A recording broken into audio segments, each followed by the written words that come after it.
Listo, muy bien. Muchísimas gracias por su paciencia. Entonces vamos a arrancar el día de hoy. Nuestro objetivo hoy es el siguiente. Nosotros queremos hoy ver algo que se llama Array Computing. Esto es algo que de pronto alguien que haya trabajado en Python en este momento pueda conocer. Aquí hay alguien, levante la mano por favor, si hay alguien que haya trabajado con NumPy en algún momento, alguna cosa que haya hecho, básica o avanzada, no importa. Listo, aquí hay varias personas. Entonces, como para mostrarle a los que no han utilizado NumPy, para que me guíen los que sí, asumamos que yo tengo un programa en Python y yo le escribo a ese programa import NumPy as np. Es la forma estándar. Como cuando ustedes hacen un include en C++ y le están colocando un alias a esta librería NumPy y la van a llamar np. ¿Para qué sirve eso? Digamos que yo voy a crear un arreglo a igual a np.linspace y le voy a decir que me haga un linspace, no sé, entre 0 y 10 con 1230 puntos, entre 0 y 10, 1230 puntos. Entonces ese A va a ser un arreglo como tal. Esto es como decir st dos puntos, dos puntos, linspace, bueno, en este caso es el espacio de nombres asociado a np, a numpy, y entonces pues A es un arreglito que es contiguo en memoria, que va a tener pues todo ese montonón de elementos, 1230 elementos, y en la primera casilla pues va a tener 0, en la segunda casilla va a tener 10 sobre 1230, en la tercera casilla va 2 por 10 sobre 1230, etcétera, etcétera, etcétera. Es una partición uniforme de ese intervalo. Si lo hago más fácil, digamos aquí si lo pongo 20, entonces sería 0, 0.5, changos.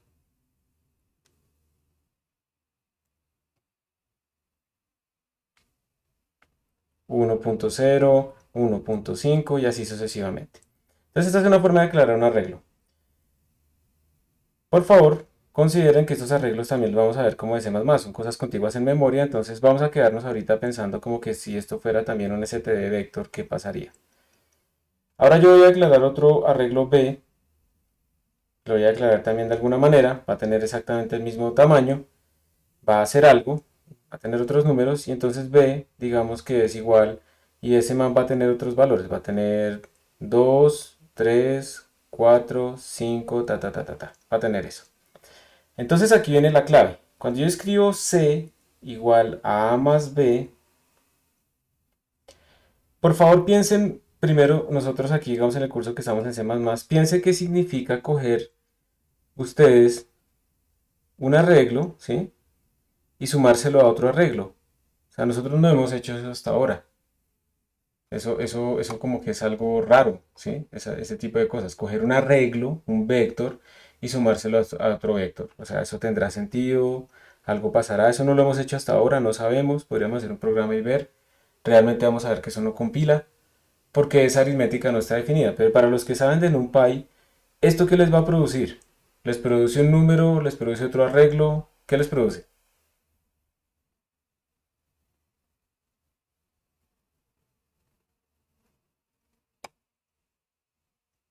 Para los que han utilizado NumPy.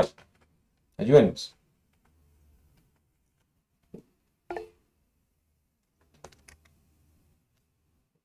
Produce otro arreglo, listo. ¿Y qué tiene ese arreglo? Entonces produce un nuevo arreglo. Este es otro arreglo con las mismas dimensiones del arreglo de los arreglos originales. ¿Y qué va a tener, digamos, ese arreglo en la primera casillita?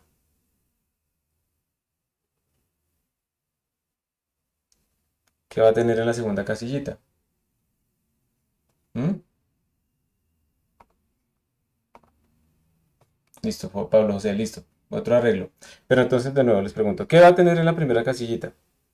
¿Qué va a tener en la segunda casillita? Si yo hago el más, si yo le pongo aquí un más, más, ¿qué queda? La suma de componente a componente. Gracias, Juan Pablo. La suma de las casillas, dice Pablo José. Muy bien. O sea que aquí yo voy a tener el valor 2, que es 2 más 0, 3.5, 4.0, ¿sí? 6.5 y así sucesivamente. O sea, hay varias opciones de lo que puede pasar. O sea, cuando yo tengo dos arreglos y le pongo una suma, yo puedo interpretarlo de varias maneras. Una forma es esta, sumar componente a componente. Otra forma es que yo tengo un arreglo que tiene, digamos, una lista que tiene 2, 3, 4 y le sumo 6, 7, 8. Y esto también, por ejemplo, podría producirme una lista más grande, 2, 3, 4, 6, 7 y 8. Eso también es una suma. Ambos me producen arreglos, solo que la segunda opción me produce como una suma, un arreglo más grande, no tiene las mismas dimensiones, las concatena. Entonces es muy importante que uno tenga bastante claro cuál es el significado de suma, porque la suma en el computador se va a comportar diferente dependiendo de qué es lo que yo le estoy metiendo como operandos. Entonces depende del tipo de datos. Si ustedes en Python suman dos listas, les va a quedar una lista más grande, no suma componente a componente. Pero ustedes en Python suman arreglos de NumPy, ellos utilizan lo que se llama Array Computing. Ellos lo que hacen es expandir esa operación componente a componente. ¿Y esto para qué sirve? Eso sirve para cuando ustedes, por ejemplo, están haciendo matemática vectorial o cálculo vectorial. Pero no cálculo como derivadas y gradientes por ahora, sino que están calculando cosas y esos operandos son vectores. Entonces, por ejemplo, cuando ustedes tienen vector z igual a vector x más y, pues realmente lo que uno está diciendo acá es componente 0, digamos que este tenga tres componentes z1, z0, z1 y z2, lo que uno está diciendo es que esto es igual a x0 más y0, x1 más y1 y x2 más y2. En otras palabras, eso que hacen los arreglos de NumPy es exactamente esto que estamos viendo acá. Entonces, cuando uno está haciendo una modelación de algo físico o algo numérico que se comporta como un vector, que define esas operaciones así a nivel de componentes, resulta útil, no obligatorio, pero útil utilizar objetos que se comporten matemáticamente como estos vectores. Simplemente es por eso. No es que solamente para vectores yo voy a utilizar arreglos de NumPy o lo que vamos a ver aquí en C++, no es que no sirvan para nada más, sino que se vuelve útil. Entonces les voy a dar un ejemplo. Vamos a tratar de hacer una modelación física. Vamos a hacer el tiro parabólico. Entonces probablemente ustedes de tanto trabajar con el tiro parabólico ya se saben las ecuaciones del tiro parabólico de memoria, ¿cierto? Entonces digamos que aquí está nuestro sistema de coordenadas, que es la parte clave, desde dónde voy a medir las cosas. ¿Verdad? Cuando uno va a resolver estos problemas, vamos a ponerlo desde donde sale la partícula. Vamos a hacer que la partícula sea así. Listo, y me la arreglo y quedó bien bonita esa parábola. Esa es la trayectoria de la partícula. Vamos a cambiarle el color para que se vea más chévere. Ah, listo. Entonces esta es la trayectoria de nuestra partícula. Y ustedes pues ya en principio conocen la solución de este sistema, ¿cierto? Ustedes ya saben que qué sé yo, digamos, x es igual a x sub 0 más b sub 0 en x por el tiempo más aceleración en x por el tiempo al cuadrado sobre 2, pero nosotros sabemos que aquí en este eje x no tenemos aceleración, entonces esto es lo que está acá. Y en y tenemos y es igual a y sub 0 más b sub 0 en y por el tiempo más aceleración en y por el tiempo al cuadrado sobre 2. ¿Sí? Estas son como las ecuaciones teóricas que describen este movimiento ideal. Pero entonces empiezan a aparecer preguntas. Digamos, ¿qué pasa si aparece, digamos, una fricción con el aire?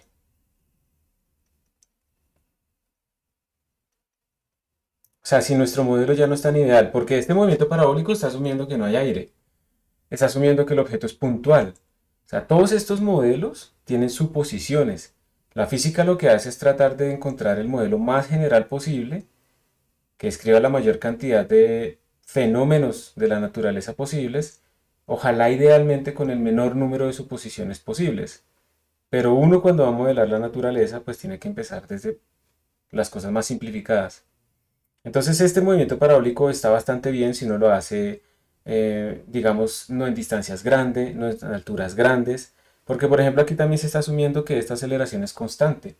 Pero si yo voy a lanzar un cohete que va a elevarse bastante en el aire y cosas así, pues claramente la aceleración no va a ser constante, ¿sí? Dependiendo de la velocidad que lleve mi cohete, la fuerza de fricción con el aire puede ser proporcional a la rapidez o puede ser proporcional a la rapidez al cuadrado, ¿sí? Cuando vamos a velocidades muy altas, se vuelve como proporcional a la rapidez al cuadrado. Y entonces uno ya no puede, o sea, aplicar estas soluciones que tenemos acá porque ya no sirve. Pero nosotros tenemos que hacer volar el cohete, tenemos que poder andar los carros rápido, tenemos que poder modelar un paracaídas apropiadamente, todo eso lo tenemos que poder hacer. Pero como ya no tenemos soluciones teóricas exactas, ya no es movimiento uniformemente acelerado, ¿sí? Ya no se cumple eso. Entonces tenemos que buscar una manera, si no lo podemos hacer teóricamente, de hacerlo numéricamente. Y en este caso, pues lo podemos hacer discretizando el movimiento de nuestra partícula en pedacitos. Entonces lo que vamos a hacer es, por ejemplo, en un tiempo dado, observen por favor que aquí yo tengo en el eje horizontal, tengo a la X, ¿listo? Entonces en un tiempo dado me va a parar acá. Esta es mi posición en un tiempo t. ¿Listo? Ahí está x de t y está y de t. Entonces podemos decir aquí está x en un tiempo t y está y en un tiempo t. Y yo lo que quisiera es poder saber cuánto es esta x en un tiempo t más delta t. Está discretizado. Entonces, de nuevo, esta es la coordenada x en el tiempo t más delta t. Y esta es la coordenada y en un tiempo t más delta t. Numéricamente lo que yo quiero es poder predecir este nuevo punto de la mejor manera posible. Eso es lo que yo quiero. Conociendo que, partiendo de esta posición, esta la conozco, ¿sí? Esta posición yo la conozco, y conozco otras cosas de la dinámica. Entonces, normalmente cuando ustedes hacen problemas de la dinámica, ustedes hacen sumatorias de fuerzas y no sé qué cosas, ¿cierto? Entonces, la segunda ley de Newton les dice a ustedes, vamos a hacer esto más bonito, les dice a ustedes, quedó igual, sumatoria de fuerzas, digamos que en el eje Y, en este caso, va a ser igual a la masa por la aceleración en Y, la aceleración neta. Entonces, fuerza neta es igual a masa por aceleración. Esa es la segunda ley de Newton, ¿sí o no? Entonces, mire que de acá yo puedo tener que la aceleración en el eje Y es igual a la fuerza neta sobre la masa. Vamos a ponerlo de una forma más general. Sumatoria de fuerzas, simplemente, como vector, igual a masa por aceleración como vector. Entonces, la aceleración como vector va a ser sumatoria de fuerzas sobre la masa. Entonces, eso yo lo conozco. Yo conozco en un punto dado, tengo el x, el t, tengo las velocidades en ese tiempo, los componentes de la velocidad. Yo conozco ese estado y puedo calcular entonces también las aceleraciones.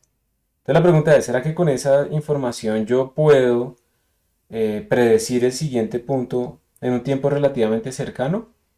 Y pues ahí es donde viene que uno escribe como las ecuaciones de la dinámica. Entonces uno lo que puede, esto hay varias maneras de hacerlo, ¿sí? Hay varias maneras de hacerlo. Uno lo que puede empezar a hacer, una de las formas de hacer estas aproximaciones es, por ejemplo, expandir cuánto vale la posición en x en un tiempo t más delta t, expandirla como delta t es pequeño, como una serie alrededor del tiempo t. Entonces uno diría esto es x de t más la primera derivada, que es la velocidad en el tiempo t, por un factor que aparece acá pues por delta t, y el factor aquí es uno sobre uno más aceleración en el tiempo t por delta t al cuadrado sobre un factor que es 2 factorial, que es 2 más, y como estoy ignorando cosas hacia la derecha, que son, eso es una serie es una serie en potencias de delta t, pues voy a decir que el primer término que ignoré es de orden delta t al cubo. ¿Y por qué escribimos eso? Porque como delta t es pequeño, porque pues de todas maneras tengo que hacer esta discretización bien, entonces las potencias de delta t cada vez más grandes son más chiquitas. Entonces el término que más domina lo que sobró es delta t al cubo. Esto está asumiendo que las derivadas no divergen y demás. Esto se llama una expansión en serie ¿de qué? En series, una expansión en series, ¿sí? pero ustedes probablemente no han visto esto. Entonces hay otras maneras de hacerlo. Otra manera es tratar de hacer simplemente como una interpolación. Entonces uno coge y hace así, una interpolación para sacar esta nueva cosa, este nuevo punto. Entonces uno, por ejemplo, saca aquí como si hubiera una línea recta. Y con esa línea recta trata de calcular, pues, cuánto le daría ese nuevo valor. Eso se llama el algoritmo de Euler. Básicamente está basado en la derivada forward. Entonces nosotros, por ejemplo, podríamos decir la velocidad en un tiempo t más delta t menos, no, más bien hagámoslo de esta manera. La posición en un tiempo t más delta t menos la posición en un tiempo t, todo dividido entre delta t, pues esto se parece a una derivada, ¿cierto? Porque delta t se supone que es chiquito. Quiten delta t y pónganle h y eso es una derivada cuando delta t tiende a cero. Entonces esto aproximadamente es la velocidad en el tiempo, depende de donde nos paremos. Esto sería la velocidad en el tiempo t, por ejemplo. Entonces mire que yo puedo pasar este delta t aquí a multiplicar, puedo pasar este man aquí a sumar, y entonces yo de aquí puedo despejar que x en el siguiente tiempo es igual a x en el tiempo actual más delta t por la velocidad en el tiempo actual. Entonces observen que del tiempo actual, todo esto está en el tiempo t, yo puedo pasar a algo en el tiempo siguiente, en t más delta t. Y lo mismo puedo hacer con la velocidad y me va a dar que la velocidad en x en el tiempo t más delta t va a ser igual a la velocidad en el tiempo t en el tiempo actual más delta t veces la aceleración en el tiempo t sobre nada, ¿no? Eso no está dividiendo. Vamos a quitar esto y lo ponemos como un comentario. Esto está en el tiempo t y esto está en el tiempo t más delta t, o sea, en el tiempo siguiente. Entonces observen que uno teniendo los estados en un tiempo t, ¿sí? ¿Sí? Teniendo los estados en un tiempo t, me permiten a mí avanzar al tiempo siguiente. Esta es la base, digamos, de estas modelaciones. Obviamente este es el algoritmo más sencillo y más inestable, pero esta es como la base. Entonces, si yo lo generalizo, ya escribirlo como vector, yo podría decir, el vector posición en un tiempo siguiente es igual al vector posición en un tiempo actual más delta t veces la velocidad en un tiempo actual. La velocidad en un tiempo siguiente es igual a la velocidad actual más delta t, la aceleración actual. Eso es lo que uno tiene en forma generalizada, ¿sí? Porque eso se cumple en cada componente. Y ahora pues viene la pregunta. Si yo quisiera, si yo tuviera, por ejemplo, un std vector, vamos a hacerlo así, un std vector, para representar a r, entonces sería un vector de tres componentes en tres dimensiones, ab y la aceleración, ¿sí? Si yo tuviera eso, ¿cómo implemento esta primera ecuación? Entonces yo sé que esta primera ecuación se hace componente a componente, entonces yo tendría que hacer por, eh, vamos a ponerle como i igual 0, mientras i sea menor que 2, bueno, menor o igual que 2, más i, y lo que tendría que hacer sería pues escribir literalmente esa ecuación, r de 0, el r nuevo va a ser igual al r que yo tenía, más delta t veces la velocidad. Y aquí estoy equivocándome, ¿no? ¿Cuál fue mi error acá? ¿Qué dicen ustedes?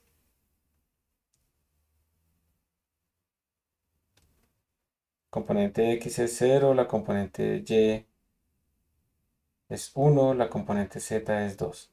¿Cuál será el error que estoy haciendo ahí? ¿Estoy cambiando todas las componentes? ¿Estoy utilizando el for o estoy cambiando tres veces la componente X solamente?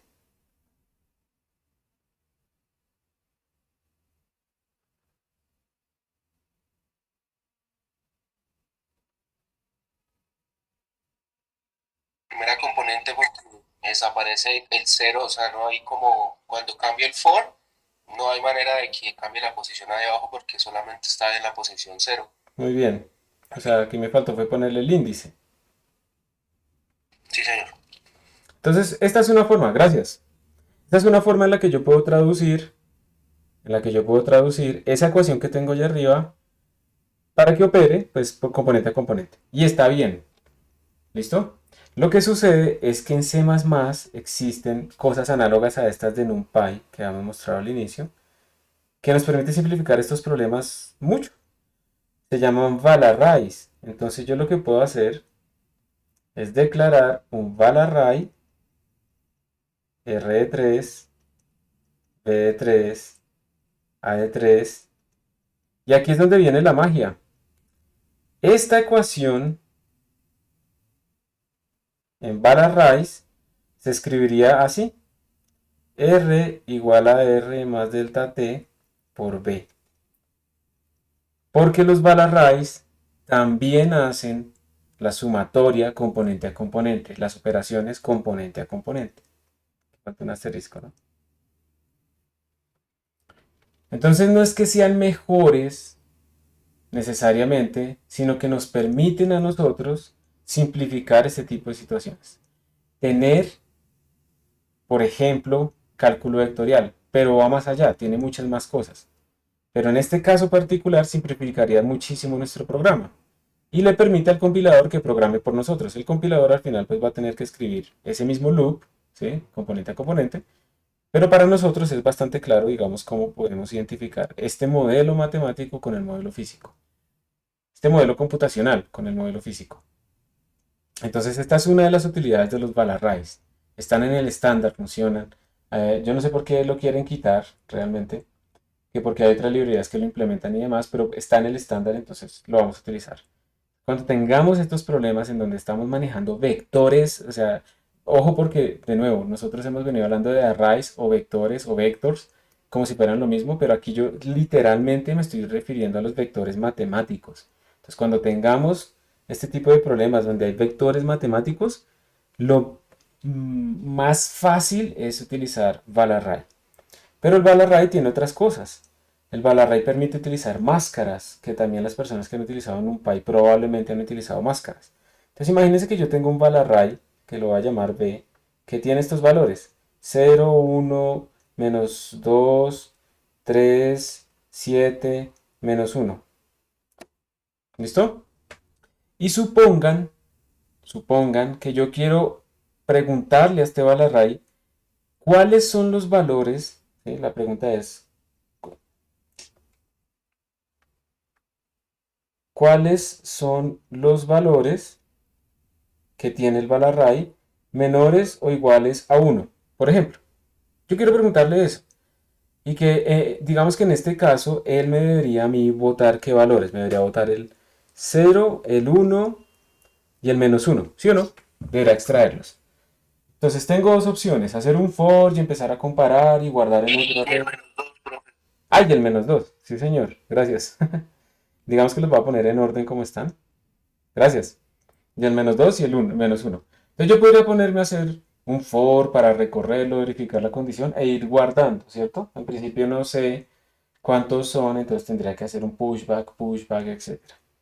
Pero con los val array eso está simplificado. Uno simplemente le puede decir, oiga, dígame cuáles son los Bs. Y miren lo que estoy haciendo. El, la indexación, o sea, si yo le pongo a esto B de 3, pues esta vaina me va a botar 0, 1, 2, preciso, me va a botar un 3. Pongámosle B de 4. B de 4, ¿cuál elemento es? Este es B de 0, este es B de 1, este es B de 2, B de 3, B de 4, B de 5. Entonces B de 4 es 7, ¿listo? Indexo como nuestros arreglos normales, le pongo un índice, empieza en 0. Pero miren esta vaina que voy a escribir acá.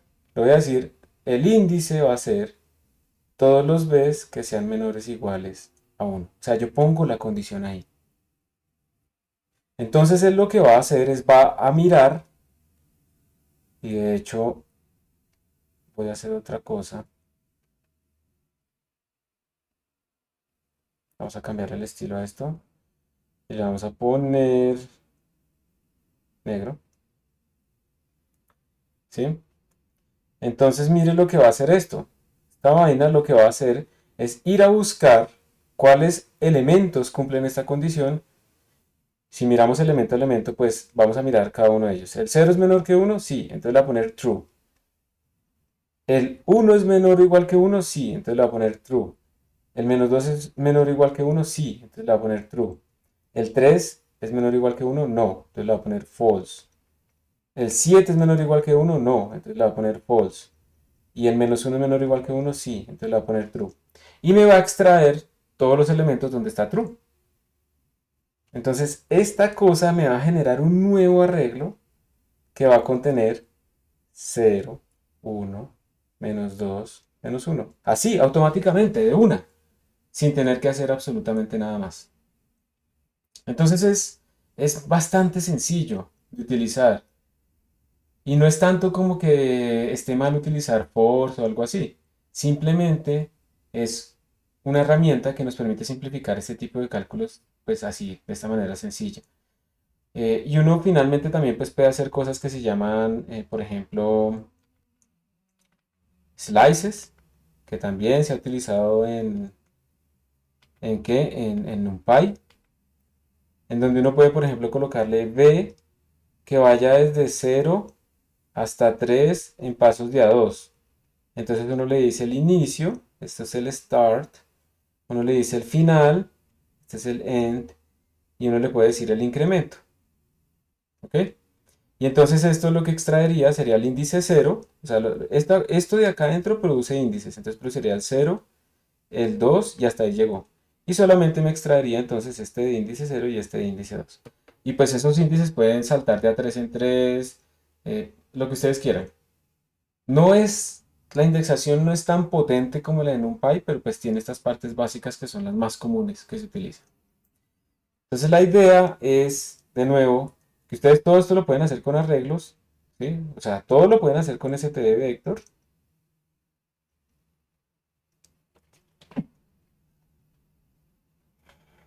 Pero hoy vamos a ver esta nueva alternativa que se llama Valarray. Que como les digo, es como algo extra que nos permite simplificar la escritura de nuestros programas para que sea un poco más sencillo. Eso es todo. ¿Alguna pregunta hasta acá de las posibilidades que tiene Valarray? O cualquier pregunta. Funciona igual, o sea, le damos el tamaño. O sea, ¿cómo usarlo? ¿Cómo declararlo? ¿Sí? Sí, Listo, sí. vamos a hacer eso. Entonces, vamos a hacer ya nuestro primer programita. ¿Y ustedes cómo harían? Digamos que yo les digo, tienen que hacer esto en Valarray, pero averigüen cómo hacer eso. Entonces, ¿qué harían ustedes para arrancar? Yo les digo, hagan un programa que demuestre el uso básico de Valarray, que sume dos vectores, o que reste dos vectores. ¿Qué harían ustedes? Ah, este cuche siempre no explica nada, entonces, pero tienen que hacerlo. Entonces, digan CPP reference y buscar ahí la función y mirar Muy cómo se implementa. bien, todo muy bien. O sea, eso es la forma básica, como para empezar a enterarse de qué es esa cosa. Entonces uno viene acá, CPP reference, entonces dice std_array está definido en este header. Entonces eso quiere decir que tenemos que incluir este header para poder hacer nuestro programa. Lo primero. Entonces uno puede leer esto, lo pueden traducir si no entienden casi el inglés. Es importante que estén estudiando ustedes inglés desde este momento, chicos. Eso es lo que les va a abrir puertas para el mundo. Entonces dice, estas clases están definidas para, bueno, tienen unas cosas de aliasing, que eso no lo hemos tomado nosotros. Y la idea es que hace, digamos que en un single loop, que si ustedes escriben esta cosa, él realmente lo que está haciendo es traducirlo en un loop, en un bucle, que va a hacerlo componente a componente. ¿Sí? Entonces multiplica a cada una de las componentes de B2 por A. Y a cada uno de esos resultados le va sumando la componente de B3. Entonces se comportan como vectores. Y la idea es que dependiendo de lo que haga el compilador, pues pueden ser bastante más fáciles o no. Eh, bueno, eso es todo. Entonces aquí venimos. Miren, están sobrecargados todos estos operadores. O sea que podemos sumar bala raíz, restar bala raíz, acceder a sus índices, igualarlos, o sea, asignarlos más bien, negarlos. Podemos hacer más igual, menor igual. Bueno, aquí están todos los operadores que se pueden utilizar. Podemos hacer un swap, o sea, un intercambio entre dos arrays. Podemos preguntarle cuánto es su tamaño, que cambien de tamaño. Podemos pedirle, por ejemplo, que calculen la suma de sus elementos. Y esto es muy típico cuando uno está haciendo muchos datos, uno quiere la suma para promedios o cosas así, calcular mínimo, máximo. Hay una funcioncita muy útil que se llama apply, que lo que hace es aplicarle una función a cada uno de los elementos del Balarray. Entonces la vamos a mirar ahorita. Hay más operadores, bueno, módulo, etcétera, no sé qué cosas. Y lo chévere es que además tiene funciones matemáticas sobrecargadas. Entonces, si ustedes hacen apps de un Balarray, lo que hace es el valor absoluto de cada una de las componentes. Exp de un Balarray es elevar, ¿sí? Exponencial de cada una de las componentes. Log de cada una de las componentes. Este es el logaritmo natural. Log 10 de cada una de las componentes. O sea, todo esto, lo que ustedes tienen que tener en cuenta es que todo esto ocurre a nivel de componentes. A cada una de las componentes se les aplica cada una de estas cosas. Tenemos el POW, tenemos el SQRT, tenemos el SIN. Por ejemplo, miren, solo pensando así, que tenemos, por ejemplo, el POW y que tenemos el SQRT, si yo tengo un Balarray, un vector NRN, ¿sí? Lo vamos a llamar un vector NRN, lo vamos a llamar R. Bueno, vamos a llamarlo V. Tiene n componentes, ¿listo? ¿Yo cómo podría calcular la norma fácilmente de esta cosa? Entonces yo lo que podría hacer sería la norma cuadrada, la norma típica, ¿sí? La norma euclidiana. Entonces lo que yo podría hacer es primero elevarlo al cuadrado, entonces yo podría decir std POU de mi Balarray al cuadrado, ¿cierto? Entonces ya le ve, ojo, yo no, o sea, yo aquí estoy elevando cada componente al cuadrado. Recuerden, con un Balarray todo ocurre componente a componente. Entonces aquí ya hice la suma de toda esta cosa al cuadrado. Perdón, ya hice que cada componente esté elevado al cuadrado. Ahora lo que puedo hacer es sumarlo, ¿cierto? La suma que estaba por ahí. Entonces lo puedo hacer std sum. No, perdón. Creo que eso era una Y operación. profe, ¿y esa suma se convierte como en otro vector uno por uno o en una variable, digamos, de tipo double o tipo entero? Tipo double. Tipo es una variable de tipo, el tipo que contenía tu array. Si tu array contiene doubles, entonces es una variable de tipo double. Es una contracción, es coger un vector y convertirlo en un escalar, básicamente. Ok, listo. Entonces, buena pregunta. Entonces aquí yo le doy cada una de las componentes al cuadrado y luego le pido que me la sume. Entonces ya tengo la suma de las componentes al cuadrado. Y a eso después, como eso ya es un número, le puedo calcular la raíz cuadrada, SQRT, de toda esta vaina. Y ahí está la norma. Sin tener que hacer for ni nada. No, el for lo hace el compilador. O sea, el for La existe. buena función. Sí, esa es la idea. Digamos que la gente a veces cuando pasa a ver Python y ven NumPy y ven que uno puede escribir cosas así parecidas a esto, se sorprenden y dicen, no, pero es que no sé qué, pero es que yo no entiendo por qué uno no enseña estas cosas en C++ que también existen. Y no es para una competencia ni nada de eso. Es porque cuando uno aprende varios lenguajes, que ustedes deben aprender varios lenguajes, es saber utilizar las mejores herramientas de cada uno. Básicamente es eso.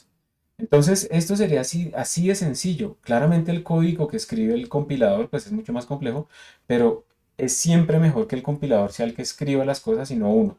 Ya que hay más ventajas, chicos. O sea, eh, dependiendo de la implementación que se haga en los compiladores de estos algoritmos, esto puede, por ejemplo, correr en paralelo. Uno le puede decir, utilice los últimos algoritmos de la librería estándar de C++ soportan ejecución en paralelo en memoria compartida. Eso lo que quiere decir es que si ustedes tienen, por ejemplo, un arreglo que es gigantesco en memoria gigantesco, ustedes tienen 10 procesadores en su computador, entonces usted le pueden decir a cada procesador que se encargue de una parte, de un décimo de ese cálculo. Entonces, si es en 10 millones, cada uno va a coger pues un millón, ¿sí? No lo dividen en 10, lo dividen en 6 acá. Eso lo pueden hacer ustedes manualmente utilizando un estándar que se llama OpenMP, que uno cuando va a programar en paralelo pues lo va aprendiendo porque pues hay cosas que no están paralelizadas. Pero el estándar de C++ y muchas librerías como Eigen, que es algo que vamos a nombrar más adelante, ya vienen con esto incluido. Entonces, básicamente ustedes no tienen que hacer nada y la paralelización ya está incluida. Entonces, acá, miren que ustedes están simplemente llamando funciones. Están llamando funciones, pero ustedes no saben cómo esas funciones están implementadas. Eso es lo que hacemos nosotros cuando hacemos el punto H y el punto CPP. Normalmente lo que a uno le dan son los puntos H, lo que a uno no le dan en código fuente, sino en binario, son los CPPs, porque ahí es donde está el secreto intelectual, aunque Oracle no esté de acuerdo con eso. Pero la idea es que se pueden implementar estas sumas utilizando paralelización de memoria compartida. Y ustedes básicamente no hicieron nada, solo activaron esa policy, se llama ahí en los algoritmos de C++. Y entonces un programa que se les demoraba 10 minutos, ahora se les demora 1 minuto, si eso escala apropiadamente. Y solo que hicieron, cambiaron una bandera en el compilador. Entonces siempre es mejor, o sea, el compilador es un buen amigo. Es tan buen amigo que a veces le dice a uno los errores, ¿no? Todo el tiempo, ahí está mal, ahí está mal, ahí está mal. Pero esta también es la idea de los amigos, no solo que sean compinches, sino que también nos ayuden a nosotros a ser mejores, ¿verdad? Y nosotros también a ellos. En cierta manera la amistad también se basa un poco en que esa otra persona de alguna manera me hace sentir bien o me da algo que no es material, sino compañía o algo así. Pero si uno solo tiene problemas y solo lleva eso, pues graves, uno también tiene que tener algo bueno que ofrecer para que la gente se sienta a gusto con uno. Entonces acá también, y eso bueno también a veces es que lo hagan mejorar a uno, que le digan, oiga, eso está mal, venga, no sea concha, trabaje más, estudie más, mire su futuro, tales, no le no, que es que la educación no me va a garantizar a mí el éxito. Sí, eso es cierto, no, de ninguna manera alguien le ha garantizado a usted que si estudia y es universitario va a vivir mejor, pero la probabilidad se aumenta un montón de que le vaya a uno bien. Entonces, pues bueno, me quedo con probabilidad cero o no con una probabilidad más alta. Y esa es la decisión que uno debe tomar. Entonces, pues bueno, ahí está. La idea es que el compilador haga la mayoría de trabajo por nosotros y esto es una de las maneras en la que nosotros lo hacemos. Bien, y listo. Entonces están también estas funciones trigonométricas. Debo aceptar, es una implementación básica, o sea, si uno va y compara con absolutamente todo, eh, por ejemplo, lo que podría hacer con NumPy, pues es muchísimo más. Pero esto cubre bastante lo que nosotros necesitamos hacer, ¿sí? Algunas funciones hiperbólicas con identidades que ustedes son unos magos en identidades, pues pueden sacar otras utilidades acá. Y los slices, que era lo que yo les decía a ustedes, que son la forma en la que uno genera unos índices especiales para extraer unos valores extras. Entonces tenemos un start, una longitud y un stride. Hay que tener cuidado, miren, aquí hay una diferencia, yo siempre me confundo acá. Cuando uno utiliza NumPy, para los que están utilizando aquí Python, cuando uno utiliza NumPy, uno hace lo que yo les dije ahorita en la presentación. Uno pone el start y uno pone el end, el final, el índice final y cada cuánto hago los pasos. Pero acá se utiliza el estándar BLAS, no me voy a entrar ahí en detalles, pero un estándar para álgebra lineal computacional, que dice que el primer índice es el start, listo, vamos bien, pero el segundo índice no es el final, es la longitud, la cantidad de índices que quiero generar. Entonces ahí hay un cambio importante que hay que tener en cuenta y por eso leer la documentación es útil. Y hay una cosa chévere y es que automáticamente desde C++17 uno puede activar con el compilador, cuando utilizamos Balarray se pueden activar unas cosas que se llaman el SIMD. Yo no sé si SIMD es Single Instruction Multiple Data, pero esto es básicamente porque sus procesadores, la mayoría de los computadores que ustedes tienen, así sean viejos, casi todos tienen en el core como tal varias avenidas por donde pueden ir aplicando cálculos, o sea, una instrucción, vamos a poner aquí la instrucción, a varios datos. ¿Listo? Entonces no hay solo un carril de datos, no hay uno solo, que es lo que uno piensa, que entran los datos y se aplica la instrucción y sale. Hay varios, eso es un pipeline múltiple. Uno puede programar esto a mano, uno lo puede programar, pero lo chévere de nuevo es que desde el estándar C++17 hay una parte experimental que trata de incluir este tipo de cosas para que nuestros programas utilicen automáticamente pues estos pipelines de forma, pues, de nuevo, automática. Y así nuestros códigos corren aún más rápido sin nosotros darnos cuenta, ¿sí?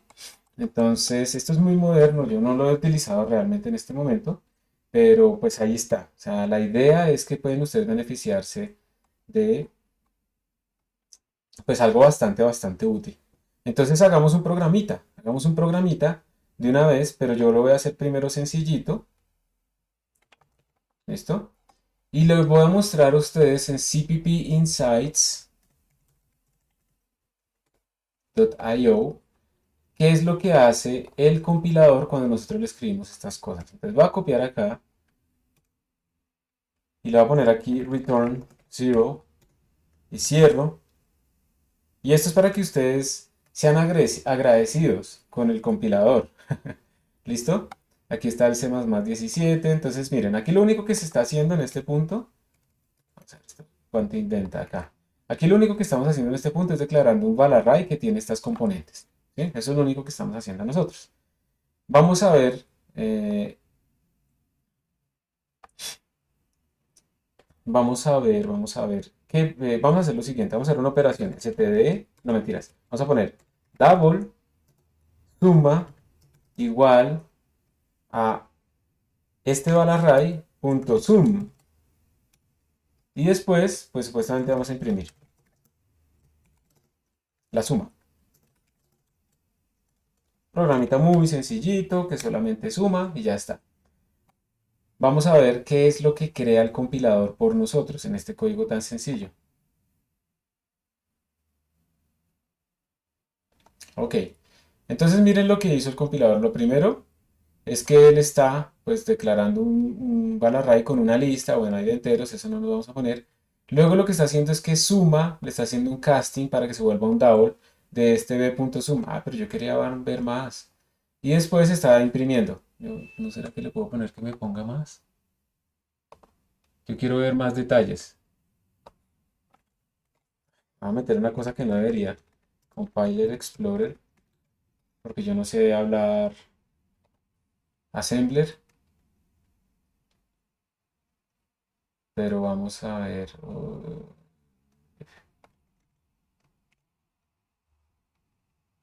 Este man lo que está haciendo es mostrarles a ustedes el código assembler, el código de máquina que se genera con cada compilador. Aquí está el compilador GCC con estas banderas de optimización y no sé qué cosa. Aquí está otro compilador que se llama Clang. Vamos a ver, si yo me paro acá, él me está diciendo que esta parte que yo seleccioné aquí está asociada con esta parte que está acá, con esta creación. Entonces aquí es donde se está creando como nuestro sentido. Pero yo lo que quiero es ver aquí, a ver si puedo ver de alguna manera, ver si me puede resaltar solamente la suma.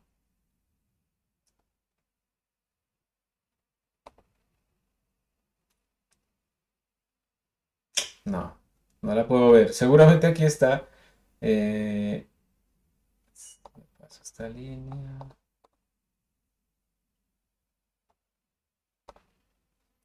No, no se las puedo mostrar. La idea es que aquí les está generando el ese for automáticamente, ¿sí? Que es básicamente como todo este código. Todo esto que tenemos acá es un for automático que se está generando. Y ustedes pues escribieron algo muy muy sencillo. Yo de todas maneras sí lo voy a llevar a compilar y tengo una curiosidad. Yo nunca he utilizado esto en el Python Tutor. Entonces quiero ver si el Python Tutor lo soporta o no.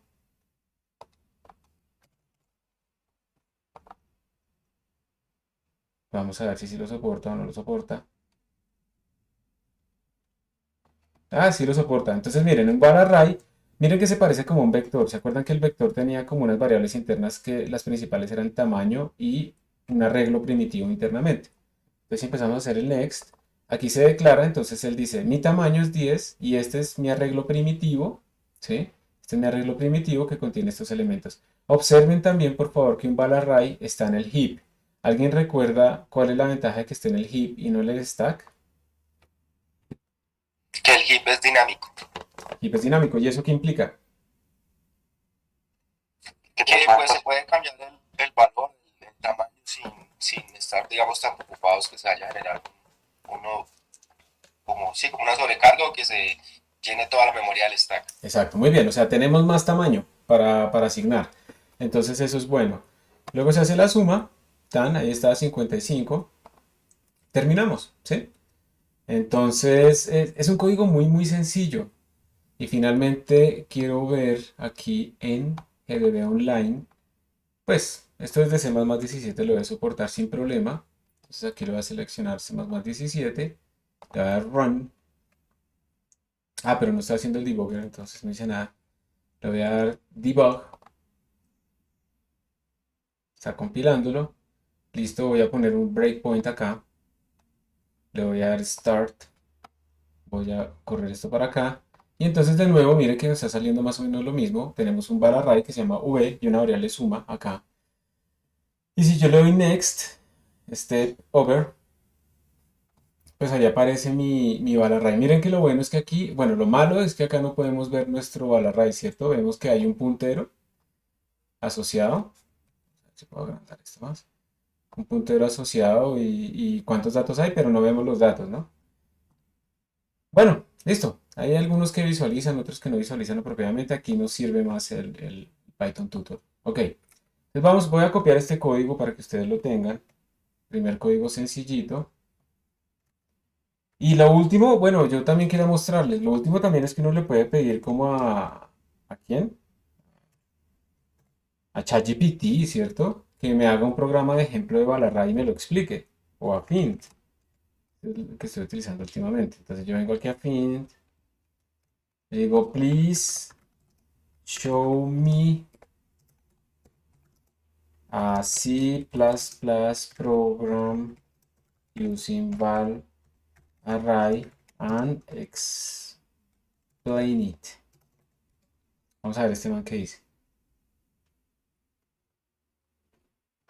Entonces se te debe valorar clase C++ y special container, que se introdujo en C++98 para guardar, digamos, para realizar y entregar o proveer operaciones matemáticas sobre arrays eficientemente. Soporta element-wise, o sea, componente a componente, mathematical operations, y tiene sus scripts generalizados. El Balarray tiene también la función apply, la función sum. Dice la función apply aplica la manipulación que se le está dando en la función a cada uno de los argumentos. La función suma, no sé qué, bueno, aquí explica más y aquí hizo un programita que... hmm, esto es para que ustedes vean que lo que genera la inteligencia artificial no siempre es lo mejor. Miren, este include está raro. No sé si lo alcanzan a ver. ¿Alcanzan a ver el include? ¿Qué dice el include?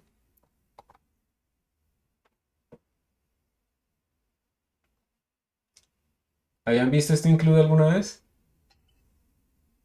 No dice bits slash stc más punto h. Sí, raro, ¿no? Entonces este include está raro. Entonces ahí pues no hay que copiar esto. No, mala idea. Ya lo hemos hablado. Entonces, pues hasta un ejemplito de cómo utilizarlo, pero de nuevo hay que tener un poquito de cuidado porque lo que nos bota la inteligencia artificial no siempre es lo mejor. Mm, pues aquí de todas maneras nos botó bastante. Miren, aquí hay una manera en la que usted miren el using namespace donde está metido. O sea, la gente programa con esto y por eso es que después hay tanto problema cuando uno está generando nuevas variables, nuevas funciones y nuevas librerías. Si ustedes quieren declarar un array de tamaño 8 sin inicializarlo necesariamente, pues entonces lo escriben de esta manera. Miren que es muy parecido a los vectors. Le podemos dar el tamaño ahí o si no después utilizamos resize. Se pueden utilizar fors, obviamente, con los arrays. Se pueden utilizar fors. Tratar de no usar fors, pero si toca, pues toca. Y aquí pues hay varios ejemplitos. Creo que no puse la función apply. Entonces, de nuevo, chévere la inteligencia artificial, pero uno no puede aprender absolutamente todo de ahí porque esto está reflejando las malas prácticas también de todos los programadores antes que nosotros. Y entonces, si uno lo utiliza para aprender y lo toma todo literal, se equivoca. Yo no sé si aquí tengo ChatGPT abierto por algún lado, creo que acá está. Le voy a poner la misma pregunta. Entonces, esos son todos confiando. Claro que sí, aquí hay un ejemplo utilizando C++ Balarray, no sé qué. Este está un poco mejor, ¿no? No está utilizando el using namespace, como pueden darse cuenta. Uno le tiene que especificar al Balarray el tipo de datos que va a guardar. Entonces observen que aquí generó un nuevo Balarray y lo puso como x más y. Entonces ese man va a tener 1 más 5, 6, 2 más 6, 8, 3 más 7, 10 y 4 más 8, 12. Después lo está imprimiendo. Entonces aquí más o menos lo explica. Entonces dice este programa crea el Balarray x y y, ta, ta, ta, ta, ta. Pero pues usted no entendería mucho si usted no han leído realmente un poco el manual. Entonces hay que tener como una base para poder saber si sí es útil o no. Miren que aquí le está nombrando el SIMD, el Single Instruction Multiple Data, y eso es como automático cuando uno utilizaba la RAID. ¿Sí? Eso es como automático. Entonces, bien, bien, uno puede arrancar desde acá y uno puede ponerle programas y que lo vaya explicando, pero hay que tener cuidado otra vez. Ellos tienen bias, ¿sí? Lo que nos espera en el futuro va a ser una cosa impresionante. Yo a veces utilizo más este tipo de cosas que, por ejemplo, Google. Y a veces utilizo más Google que este tipo de cosas porque, por ejemplo acá, ChatGPT no me está diciendo dónde sacó esta información. Pint sí me dice, me pone las citas. ¿Listo? Entonces, a mí me gusta más Fin también por eso, porque puedo saber de dónde estoy sacando las cosas e ir y mirar como la fuente. Y esto es muy importante. Si ustedes se acostumbran a utilizar, por ejemplo, ChatGPT solamente, piensen lo que ustedes ya no buscan nada en Google, sino solo en ChatGPT. Y no saben de dónde viene la información. Pues esto es una forma muy básica de también meterle en una agenda, ¿no? Ya no estamos buscando cosas de programación, sino política o algo así. Y pues este man va a dar solamente con lo que esté entrenado. Y si está entrenado con una rama o un aspecto de la visión de la realidad asociado a una propaganda, pues nosotros solo vamos a ver eso y vamos a creer que esa es la realidad. Entonces hay que tener mucho cuidado también de no volverse completamente dependiente de estas cosas y que estas cosas sean nuestras lentes al mundo, porque vamos a estar fregados y eso va a pasar. Estas vainas van a reemplazar absolutamente a todos los escritores de artículos en los periódicos. Eso lo va a hacer ChatGPT o lo equivalente en un tiempo. Los presentadores en televisión, todos van a ser generados por inteligencia artificial. Eso ya se puede hacer videos realistas de personas que mueven los labios, o sea, perfecto. Va a estar simplemente sintetizando en voz todo esto que vota la inteligencia ChatGPT asociada, análoga allá. Todo va a ser nuestra visión de la realidad así. Entonces, pues nosotros de pronto ustedes no solo ven noticieros y está muy bien porque eso es una visión sesgada, pero la mayoría de la gente, por ejemplo, en Colombia cree que lo que ven los noticieros es lo que es. Y va a ser aún peor después porque va a estar metido absolutamente en todo lado, narración de partidos. O sea, todo, absolutamente todo va a ser artificial y va a depender del entrenamiento. Y entonces hay que tener cuidado. Nos volvemos dependientes de estas vainas o competitivos con ellas. Más bien, más rápidos, más eficientes. Entonces, bueno, volviendo aquí a Balarray, tenemos nosotros entonces una nueva herramienta útil. La voy a pegar ahora sí como un primer ejemplito. Aquí está nuestro Balarray. Y aquí yo tengo un ejemplo que tiene como muchas más cosas que lo saqué allá de ese sitio.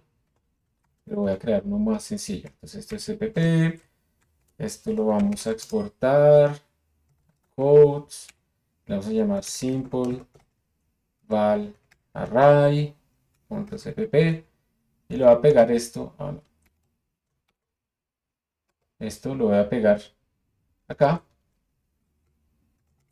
Y voy a copiárselos al repositorio. Espérense un momentito que me toca hacer una cosita técnica antes. No es acá.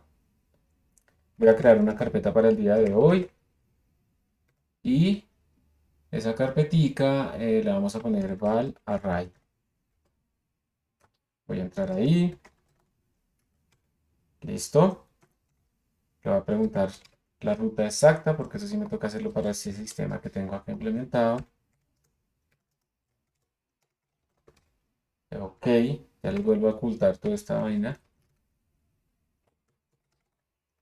Listo. Y aquí está mi código. Simple val array. Entonces vamos a compilar. G++, menos std, menos f sanitizers, ta, ta, ta, ta, ta, ta, ta, ta, ta. Le vamos a poner simple val array. Perfecto, compiló. Y lo vamos a ejecutar. Y ahí está. Y miren que, o sea, de pronto yo creo, quisiera como hacerles a ustedes, como, espérense,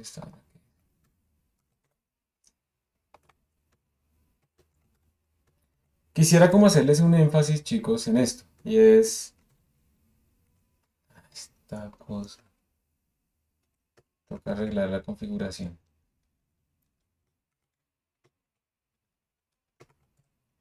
Quisiera hacerles énfasis en que el código se vuelve mucho más sencillo.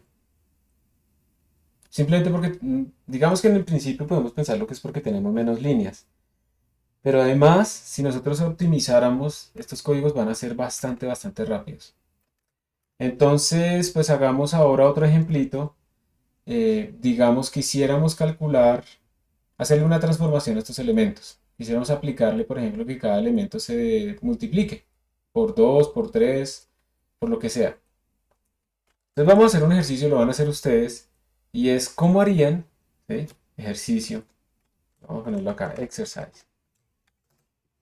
Vamos a ponerlo en español. Entonces, ¿cómo usar la utilidad apply de var array para multiplicar todos los elementos por 2 si el número es impar y por 3 si el número que estamos procesando en ese momento es par. O sea, eso quiere decir que cuando llegue a este número, el número uno, ¿por cuánto lo multiplicaría? 3. 3 o 2.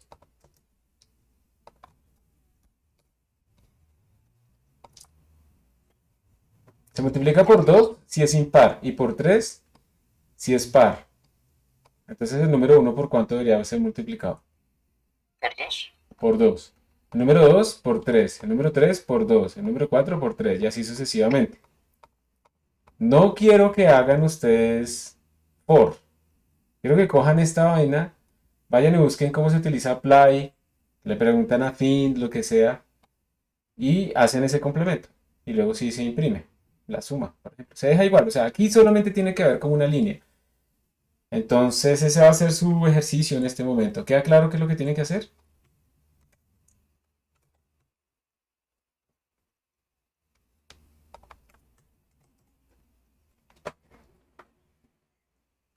¿Alguna pregunta?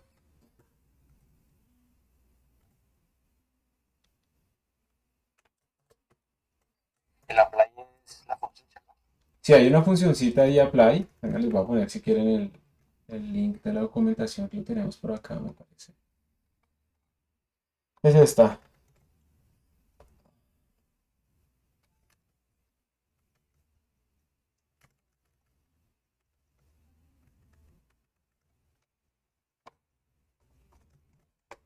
Y entonces vamos a hacer los breakout rooms y en esto se van a demorar poco tiempo. Esto es bastante sencillo. Obviamente la primera vez que uno lo hace no lo es tanto, pero son un par de líneas. Entonces, estamos 16. Vamos a hacerlos de a 4. ¿Sí? Algunos seguramente, siempre que se van a hacer los breakout rooms, alguien se escapa. Entonces van a quedar algunos de 3, pero en general ahí están bien. Vamos a dar 10 minutos y volvemos. Y me voy a meter ahorita a alguno de ustedes para, mire, escapó uno. Vamos a, me voy a meter a algunos de ustedes para que quede grabado. Entonces, ya nos vemos.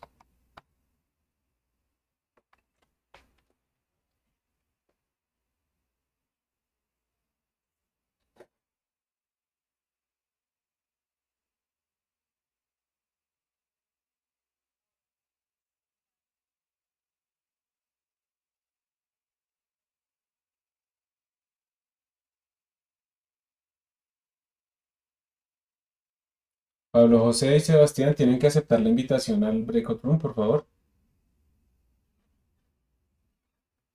Pablo José Montoya.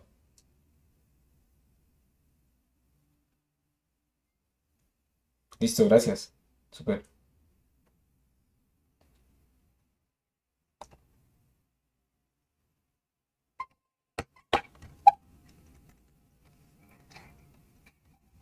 No, yo no puedo compartir porque estoy acá en la universidad y últimamente la conexión a internet está de que solamente me aguanta para la llamada.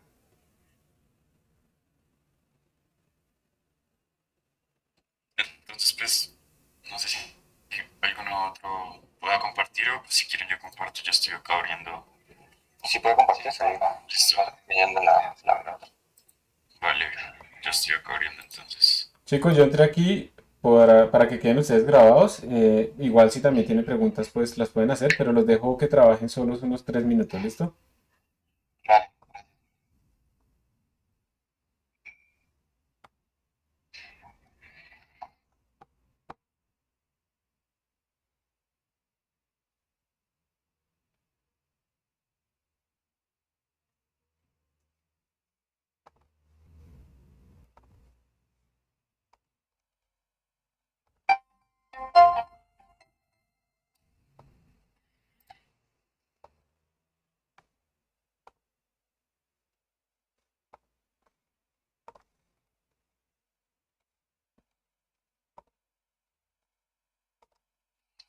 confirman que estés compartiendo, por favor. Sí, mira, ya se compartió. Listo, entonces pues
Mm, listo, entonces sería como eliminar esa parte dentro de la play. Y supongo que en la parte de retornar, retornaríamos el otro vector, ¿no? Sí, con los valores cambiados. ¿Es? sí, exacto, sí, sí, Ujú. tienes razón. Pues a ver,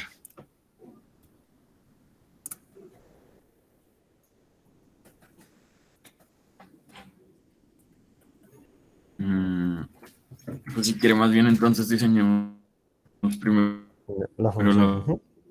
la función, ¿no? Condicional sé que sería Entonces, algo así. Em, supongo que con un int, tienen, sí, pero recuerda por favor el código el símbolo del módulo, es que se me escapó ahorita mismo. el porcentaje. Ok,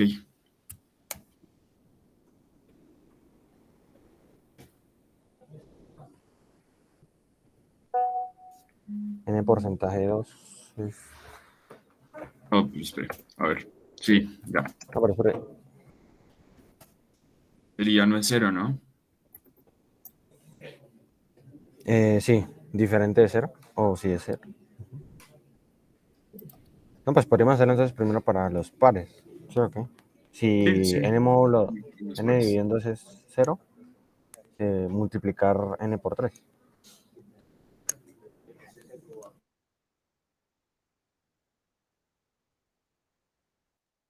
Espere, ¿es los pares multiplicarlos por 3? Sí, los pares por 3 y los impares por 2. Ok, ok, listo. Entonces sería Eh, con un return. sí, un return directamente puede ser. Return n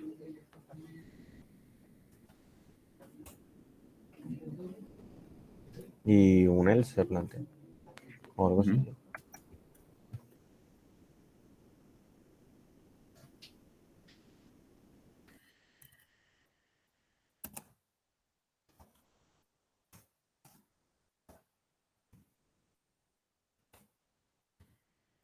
Listo, ¿no?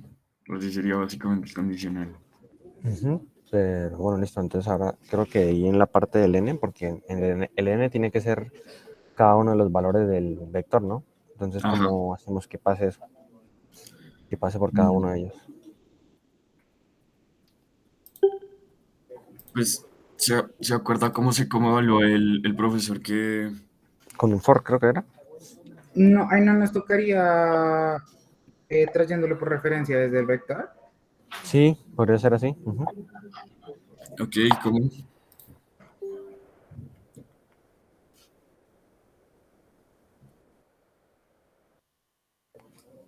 Em, Supongo que llamando al vector y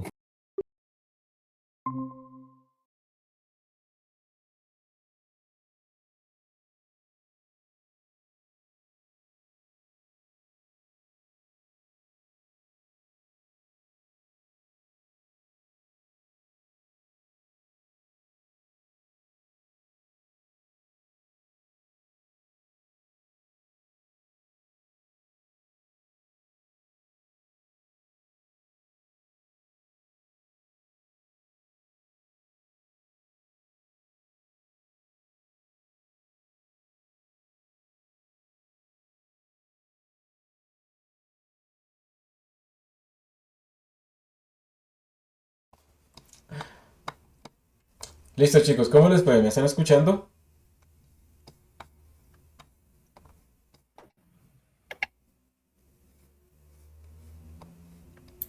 Sí, profe, ¿Y qué tal? ¿Sí fue fácil o no? es más o menos. ¿Podrías compartir pantalla, nos muestras o quieren que yo lo haga y comparamos? No, sí que usted lo haga porque no pude hacer una parte, profe. Listo, pero eso es normal. Yo vi, no sé, no sé si algún tu grupo terminó, pero es normal que no lo hayan alcanzado a terminar. Entonces miren, vamos, pues voy a hacerlo yo acá.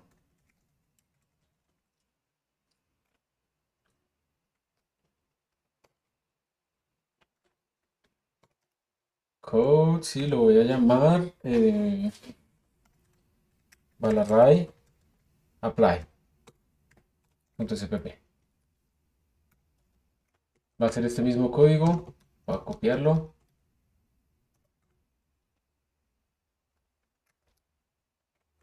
Voy a meterlo acá. Y entonces, pues uno lo que hace inicialmente, como aquí una cosita antes de que se me olvide.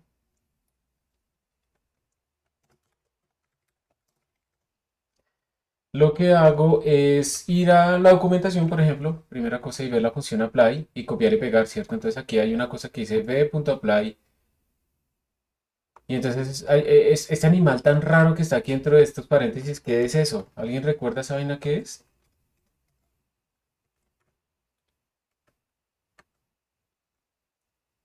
¿Qué es esto que empezaba con corchetes cuadrados, paréntesis?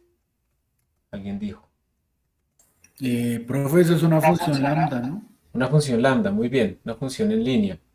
A mí me parece que a veces ponerla ahí adentro es como complicado. Bueno, pero esa función lambda lo que está haciendo es utilizar la función gamma en n+1 y cuando ustedes vean matemáticas especiales se van a dar cuenta que la función gamma de n+1 es n factorial, ¿sí?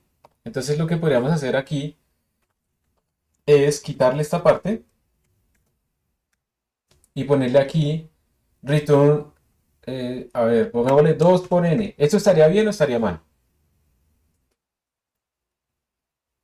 Mal.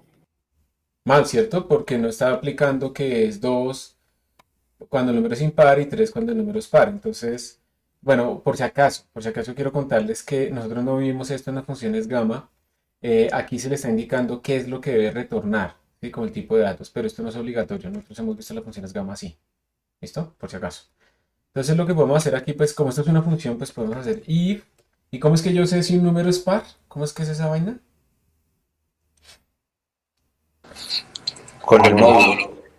Gracias. Entonces, si n módulo 2 es igual a 0, si no me sobra nada, entonces retórneme cuando es par, ¿qué es lo que tenemos que hacer? Multiplicar por 3.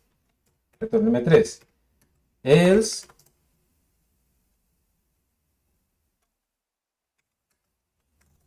return 2 por n. Y ya. Entonces, bueno, no le estoy poniendo los corchetes para no agrandarla mucho más, pero esta sería como la idea de nuestra función eh,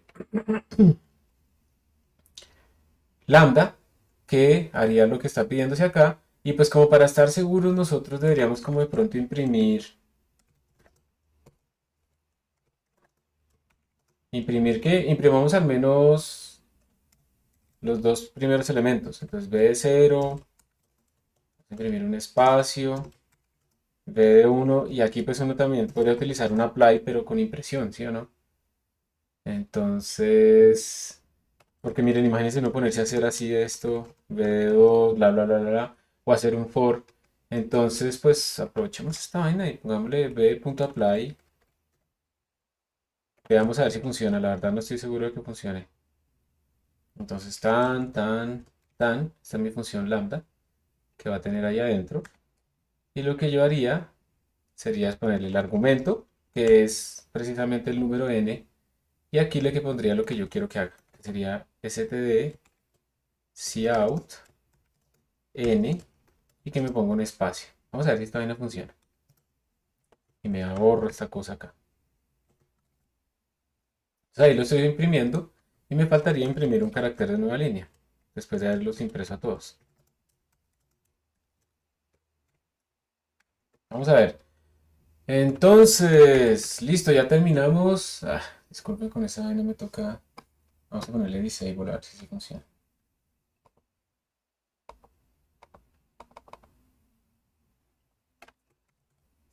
Me tiré la configuración. Vamos a venir acá a la. Ahí está, va la raya apply. Vamos a compilar. Entonces me está botando un montón. Claro, cometí un error acá.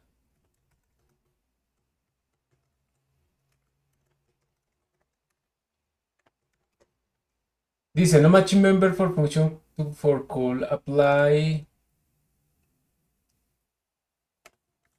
Démoslo así un momentico. A ver. Apply, tan. No knowing conversion from lambda, no sé qué cosas. Ya, hay algo raro en esta función que yo hice después. Ahorita vamos a revisar. De pronto porque no retorna. Debe ser eso. Listo. Ya compiló. Lo ejecuto. Bueno, bota lo mismo. Sí, porque la suma se hizo antes, ¿no? Vamos a imprimir manualmente y ahorita adaptamos esta impresión. Cout B0 y B de 1.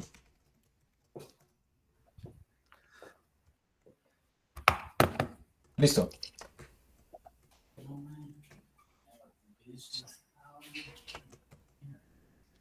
Se me hizo.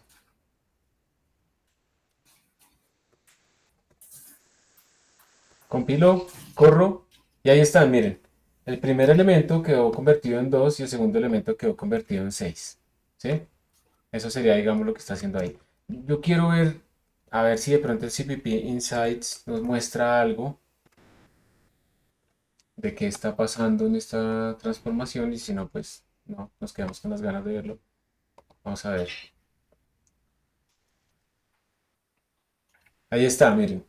Se crea una función lambda, que es esa función pues, que acabamos de definir nosotros aquí.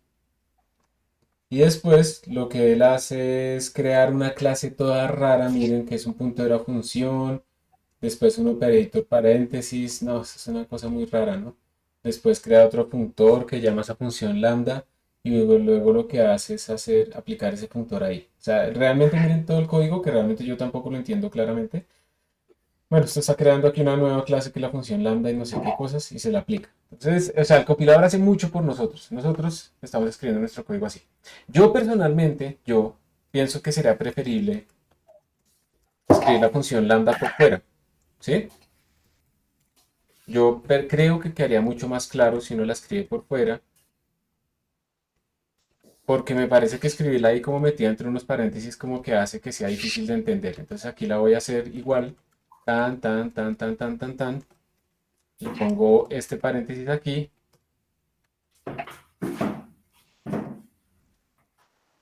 Donde queda bien indentado. Ahí, listo.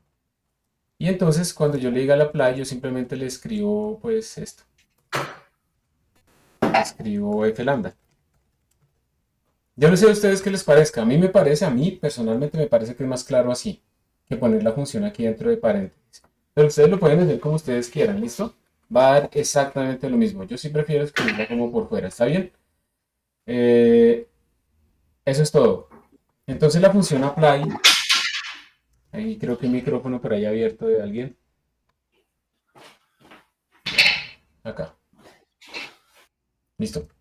Entonces, pues eso es. Preguntas hasta este punto, algo que no quede claro de cómo utilizar las funciones, pues el apply en este código, algo raro que hayan visto, o vamos bien.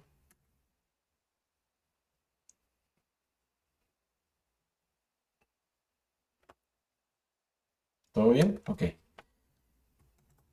Listo. Entonces aquí hay un ejemplito más elaborado, que ese está en la página web, de pronto ahí se ve mejor. Acá. No, primitive arrays, no, acá. Así ya lo agrandé bastante. Entonces aquí, por ejemplo, se está declarando un val array de 3 componentes. Y miren lo que sucede cuando ustedes escriben val array. Ese val array se llama b sub 1. Bueno, b1. Cuando ustedes ponen menos 1. Lo que va a suceder cuando ustedes igualan un vector de estos a un escalar, lo que sucede es que ese escalar se le asigna a todas las componentes. Recuerden que las operaciones siempre son a nivel de componentes. Entonces, cuando yo escribo esta vaina, lo que estamos haciendo es llenar nuestro val array de menos unos. Como pueden ver aquí en la salida de abajo. ¿Sí? Se llenó de menos unos nuestro val array. Aquí luego se está cogiendo al val array y se está convirtiendo en otro que tiene otro tamaño. ¿Sí? Entonces se ignoran esos valores de antes. Y pues ahora tiene esos nuevos valores. Diferente. 1, 2, 3, 4, 5, 6. Luego estamos creando otro val array de tamaño 3, como pueden ver ustedes. Y miren lo que se está haciendo acá. Presten la atención. Estamos diciendo B2 va a ser igual al B1 que yo tenía, que era toda esta vaina. Pero los índices que voy a extraer son los generados a través de esto. Esto es un slice, como les contaba, que recuerden que dice que este es el inicio, que estos son cuántos genera y que esto es cada cuánto, el salto. En otras palabras, ayúdenme ustedes a decir cuáles índices van a salir de acá. ¿Qué índices saldrán? A ver, ayúdenme a escribir los índices. Empieza en 0. ¿Cuál sería el siguiente?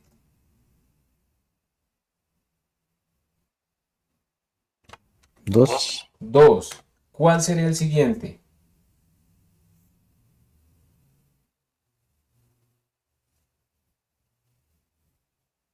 Esos son índices, ¿no? Índices. Entonces, ¿cuál sigue? O sea, estamos sumando de a 2. Entonces, 2 más 2 es 4. 4. ¿Y sigo más?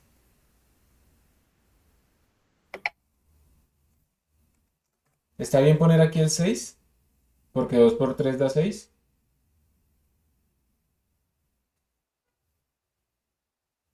Recuerden que en los slices de estos arrays, el primer valor es el inicio, el segundo valor es la longitud. O sea, el cuántos quiero, no límite, eso no es un límite, es el cuántos quiero. Y el tercer argumento es el tamaño del paso. Entonces, ¿ese 6 sí debería estar ahí o no? No. No debería estar porque yo estoy pidiendo solamente 3. Entonces, estos son los índices. ¿Listo? Estoy extrayendo estos índices. Y esto implica entonces cuáles valores del vector b sub 1 son los que le voy a asignar al vector b sub 2. El elemento de índice 0 en el vector b sub 1, ¿cuál es? Acá. ¿El número qué? 1. 1.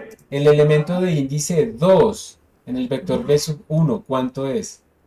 3. 3, muy bien. El elemento de índice 4 en el vector b sub 1, 5. Se generan los índices y se extraen solamente los elementos con esos índices. ¿Por qué hablo despacio? ¿Por qué trato de hacerle énfasis? Porque no quiero que confundan estos índices con valores. ¿Está bien? Son índices. Se genera el slice. ¿Listo? Se genera el slice. Eso me genera unos índices y luego extraigo los elementos asociados a esos índices. Por esa razón, cuando se imprime, vamos a sacar el 1, 3 y 5, como ustedes dijeron. ¿Qué significado tendrá ahora esta otra parte? Miren, b de 1 módulo 2 igual a 0. ¿Eso qué es? ¿Qué estoy extrayendo? Esa condición lógica que me está extrayendo. Los pares. Solo los elementos pares. Entonces este man le va a poner false al 1, true al 2, false al 3, true al 4 y así sucesivamente. Y entonces solamente voy a extraer esos elementos. A veces la gente se confunde porque me dice, acabo yo de decirles, miren, esto que va aquí son índices. Y acá uno está viendo como que valores. No, estos también son índices, solamente que van a salirnos no 0, 1, 0, 1, sino que nos va a salir como false porque el 1 no es par, true porque el 2 sí es par, false, true, false, true. Esos son los índices que salen cuando ustedes ponen condiciones lógicas, salen índices booleanos. Y solamente se van a extraer entonces los que digan true. Entonces el b sub 2 ahora solamente va a tener a los índices pares, a los valores pares, disculpen, los valores pares. ¿Ok? Y finalmente, esto es otro trucazo, ¿sí? Esto es otro trucazo. Ustedes pueden crear un arreglo de índices. Aquí tenemos unos índices que cumplen una condición. Aquí tenemos otros índices definidos de otra manera. Ustedes pueden crear un val array que tenga enteros ahí. Miren esta vaina tan increíble. Ustedes pueden poner ese val array como índices. O sea que el man va a extraer el elemento 0, el elemento 1, el elemento 2 y el elemento 4. Miren que esta regla no es fácil de crear con un slice, ni tampoco con una cosa lógica. Podrá ser, pero debe ser muy enredada. Entonces si yo digo, yo tengo un arreglo de 1000 millones y quiero extraer solamente el elemento 0, 7, 25 y 32 y no tengo una regla, pues pongo esos índices en un arreglo y voy y se los pongo ahí. Y el man va y me los extrae. Solamente esos índices. Entonces miren que me extrajo 1, 2, 3 y 5. ¿Sabe que tienen ustedes muchas maneras de indexar? No solamente es lo de las operaciones y la suma y la resta y esas vainas, sino que ustedes tienen muchas maneras de indexar. Y eso, digamos, en cierta manera, pues hace que sea muy potente esto del val array. Yo no sé esta función print. Ah, sí, esta función print se utilizó ahí. Yo voy a actualizar esto para que utilice más bien strings. Sí. La voy a poner en el Python tutor.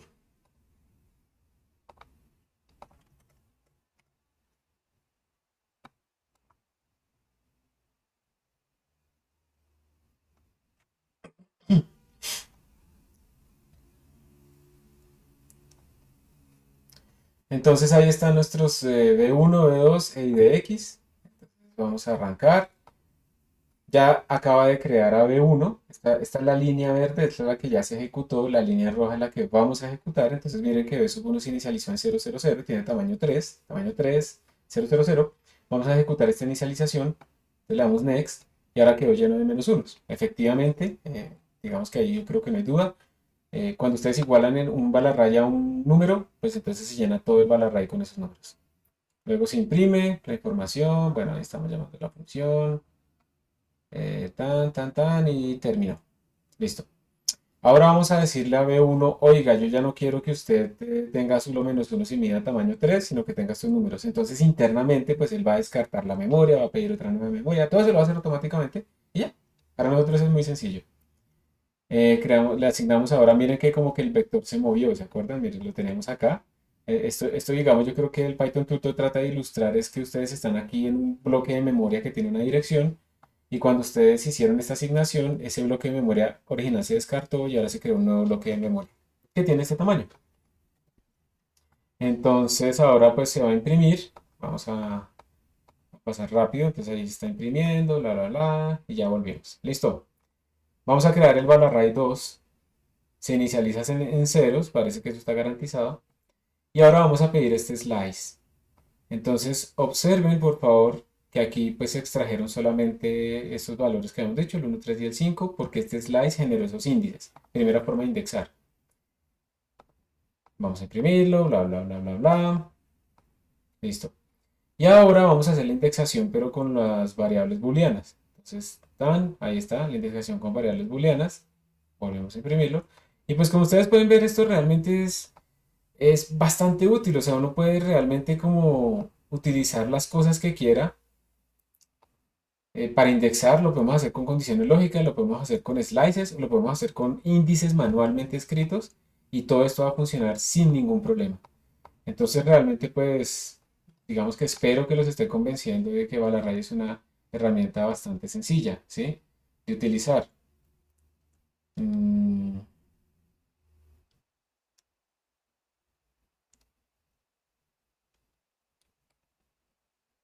Simple example for indexing.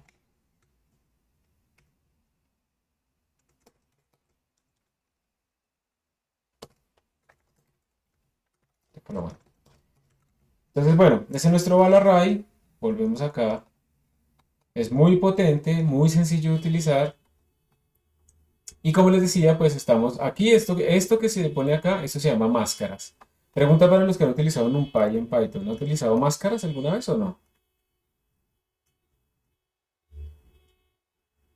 ¿Si han usado máscaras o no han usado máscaras?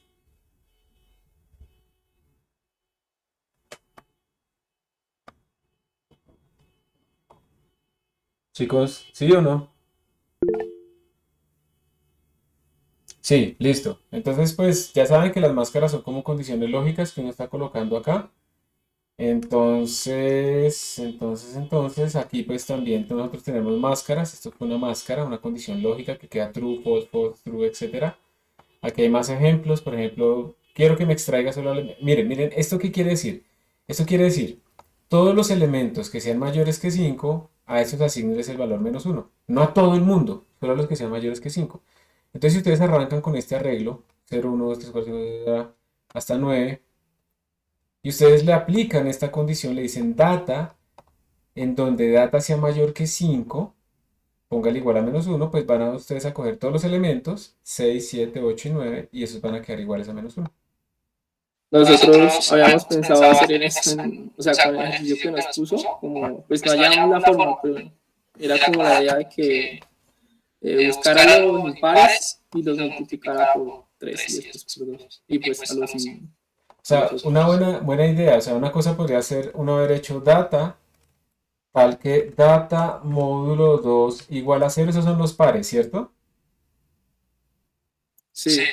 Igual, y aquí digamos que es una buena idea, pero aquí el problema es que tú no le vas a asignar una constante, ¿sí? Como 3, sino que tú quieres escoger al valor, digamos al número que está ahí guardado y multiplicarlo por 3. Yo no sé si se hubiera poder hacer así, por igual a 3. ¿Lo probaron? No alcanzamos. Pero, pues, la verdad es que se ve bastante lógico, pero probémoslo, ¿no? Se queda uno con la curiosidad.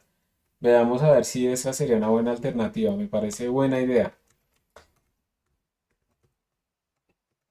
Le vamos a poner Balarray 2. Y entonces la cosa sería así de sencillita. Sería simplemente coger B de B módulo 2 igual a 0 por igual a 3, ¿cierto? Sí, se multiplica por 3. Sí, ya. Y B de por igual diferente de 0, pues escribámoslo así para que sea más clarito, por igual a 2. Miramos a ver. Aún más sencillo el código, pero vamos a ver si funciona, porque pues puede ser súper sencillo, pero no funciona. Nos da la misma.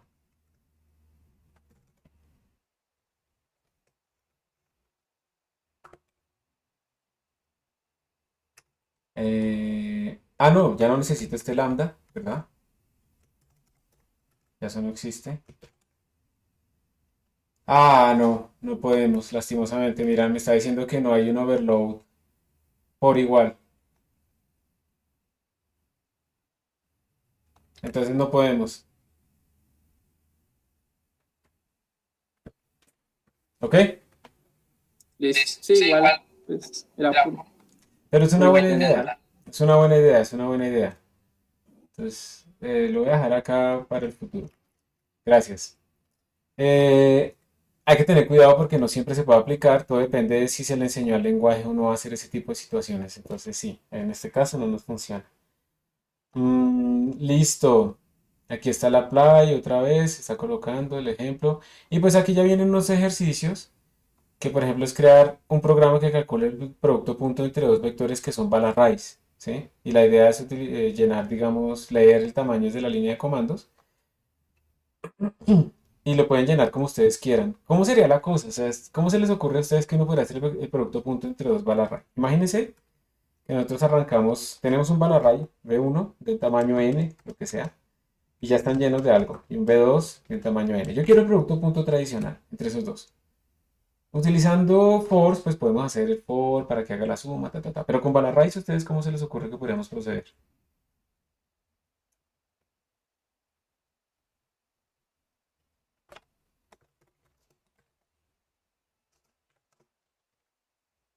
O sea, si yo escribo esto, por ejemplo, B1 por B2, ¿eso qué es? ¿Eso qué significa en Balarraíz? ¿Qué? ¿A qué nivel se hace? Se hace, no sé, se multiplica todo el vector B1 por cada uno de los componentes, o sea, que multiplicamos componente a componente. ¿Qué es eso?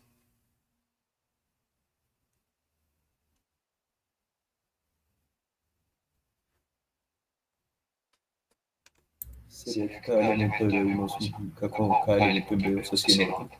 Perfecto. O sea, uno con uno, dos juntos. Exacto. La primera componente por la primera componente. La segunda componente. Eso ya está haciendo la primera parte de los productos punto. Y simplemente a esto le hago zoom. Bam. Producto punto. ¿Sí o no que esa es la definición de producto punto? Origen, digamos la tradicional. Sumatoria de la multiplicación de cada uno de los componentes. ¿Están de acuerdo o no? Sí.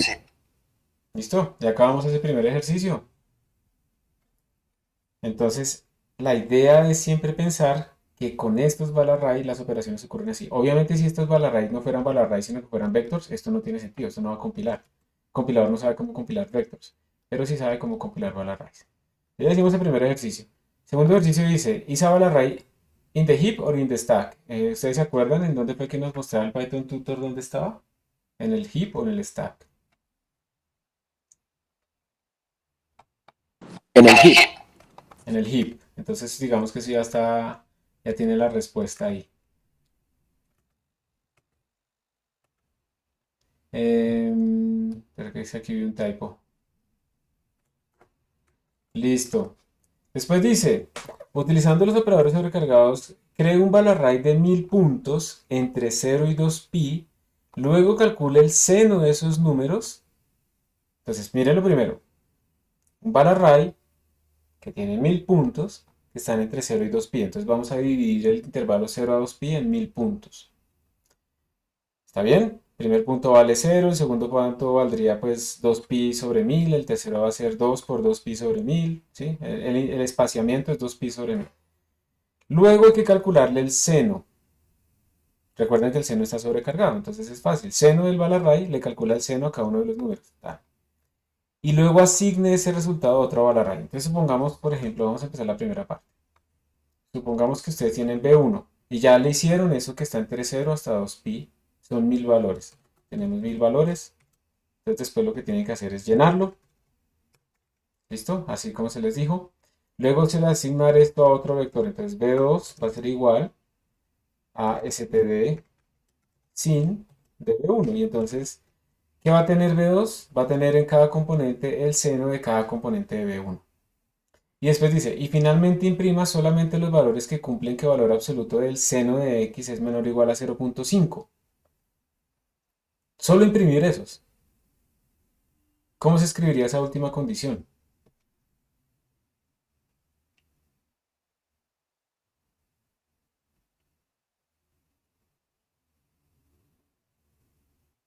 Eso es lo que tendrán que pensar para terminar de hacer ese ejercicio.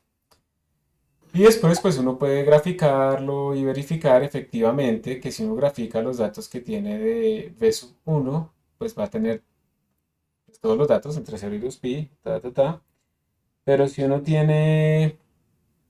uno grafica los datos que tendría B sub 2, pues solamente le van a dar valores que estén entre, los valores que cumplen que el valor absoluto del seno es menor o igual a 0.5. ¿Listo? Entonces hay que pensarlo y no utilizar for's. O sea, la idea de esto, igual que en NumPy, es no utilizar loops. No sé si ustedes les han hecho ese énfasis cuando están utilizando NumPy, a los que saben aquí Python.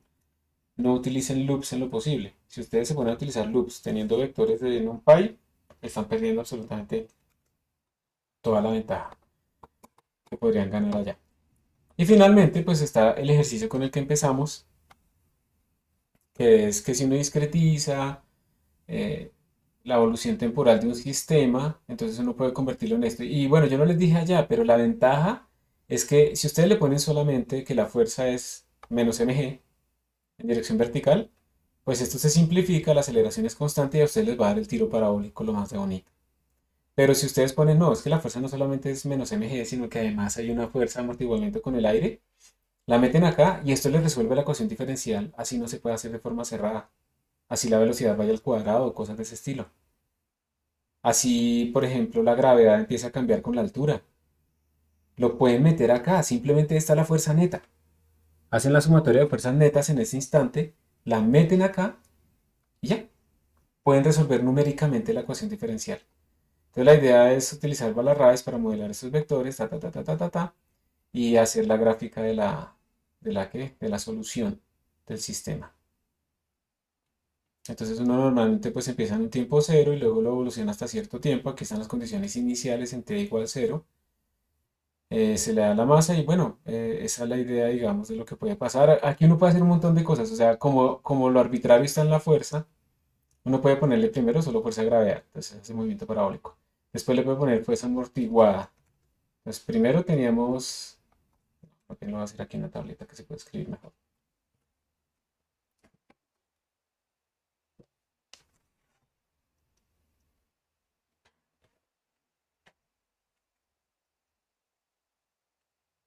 Aquí. Entonces, si ustedes, por ejemplo, tienen que la fuerza neta es igual simplemente menos mg, por ejemplo, pues ustedes van a obtener en ese caso el movimiento parabólico, típico. Sí, eso no va a cambiar. Si ustedes ahora tienen que la fuerza, van a mejorar su modelo y ahora ponen que la fuerza es igual a menos mg menos la masa por una constante de amortiguamiento por la velocidad. Entonces ahora sus trayectorias no van a ser parábolas, sino que van a ser unas cosas así como achatadas. Bueno, eso me lo completo de una forma rara, pero va a ser una vaina así más o menos. ¿Listo? Si le ponen una fuerza aún más rara, por ejemplo que la fuerza neta es igual a menos mg menos m por b menos m por c, otra constante, por la norma de la velocidad al cuadrado por el signo de v. Esto es para que siempre se oponga a la velocidad. Entonces les va a dar una trayectoria mucho más achatada, ¿sí? Que es completamente diferente a lo que estaban obteniendo antes. Y entonces, por ejemplo, una de las cosas que puede hacer en estos estudios es decir, bueno, acá el alcance, este es el alcance máximo, me dio este R alcance máximo, el reach. Luego, cuando yo le puse amortiguamiento, pues me dio un alcance menor, bajo las mismas condiciones. Entonces, solamente teniendo en cuenta esos dos pedazos, uno podría hacer lo siguiente, uno podría hacer una gráfica de cuánto es ese alcance en función, por ejemplo, del amortiguamiento B de esta constante, ¿sí? Y entonces cuando uno tiene B igual a 0, pues se está recuperando el modelo. Miren que uno está como complicando el modelo teniendo los modelos anteriores incluidos. Entonces cuando uno tiene 0, pues le debe dar un valor acá. Y luego pues esa vaina va disminuyendo, ese alcance. Y uno se va a dar cuenta que eso disminuye exponencialmente o con una ley de potencia. Bueno, lo que sea. Va disminuyendo. Obviamente cuando B es infinito, pues ya no se mueve y el alcance es 0. Y uno puede hacer todos esos estudios, pero cada puntico que uno está pintando en esta curva es una simulación completa hasta que volvió a caer y uno miró pues el alcance. Todo es una simulación completa. Entonces aquí tenemos por ejemplo nuestra parábola original. En esta es un poquito achatada, en esta es más achatada y así sucesivamente. Y esas son las curvas bonitas que a veces uno ve, ¿cierto? Que la gente presenta como ese tipo de diagramas, pero son simulaciones, cada uno es una simulación y uno pues les puede ir añadiendo cosas ahí. Y ya, y pues implementar esto pues es bastante sencillo utilizando los bal arrays y uno al final se concentra ya no tanto en hacer el for y que no sé qué, sino que uno se concentra en el modelo físico de lo que quiere representar, cuáles son mis fuerzas, cuáles son mis condiciones iniciales, cuál es el algoritmo de integración. Entonces por eso es que a veces bajarle a la complejidad de lo que uno está haciendo en cuanto al computador, en cuanto al lenguaje, ayuda a que uno se concentre más en el modelo. Y yo les muestro esto sinceramente es porque estas abstracciones que se hacen, por ejemplo, con Balarray siguen siendo muy rápidas y pueden correrse en paralelo, eso lo vamos a ver después. Entonces realmente ganamos mucho. No es como a veces uno utiliza mal, uno utiliza listas en Python y todo es muy lento porque uno no entiende qué está pasando detrás. Y pues bueno, la otra clase vamos a hablar un poquito de Eigen. Eigen es una librería, está instalada en la sala. Ustedes siguen pegados a utilizar Windows. Van a empezar a sufrir, le van a tocar instalarlo y tienen que mirar cómo hacerlo. Porque vamos a empezar a utilizar Eigen y Eigen también permite hacer cálculo así a vector con vector, pero también podemos definir matrices bidimensionales. Ustedes saben que podemos hacer matrices acá también con vectores unidimensionales, ¿sí? Eso ya lo sabemos hacer ese truco. Pero en Eigen pues sí se pueden hacer como arreglos que sean realmente 3x3, 4x4, 5x20, lo que sea. Y también, como son arrays, Eigen permite que uno también tenga cálculo componente a componente. Entonces, si hacemos A más B, pues va a sumar componente a componente 1 más 1, 2 más 2, 3 más 3, 4 más 1, 5 más 2, 6 más 3 y así sucesivamente. En matrices. Se pueden hacer vectores, productos puntos. O sea, la idea de estas operaciones con Eigen es que simplifican un montón los cálculos. Y Eigen tiene otras ventajas extras que permiten paralelizar con OpenMP, que eso es memoria compartida, pero pues eso ya se sale de nuestro curso. Entonces pues ya no lo vamos a tocar. Pues, por ahora, Balarrays. Yo les voy a dejar un ejercicio de Balarray para que estén pendientes. Con eso terminamos nuestra clase. Muchísimas gracias por su atención. ¿Hay alguna última pregunta de pronto?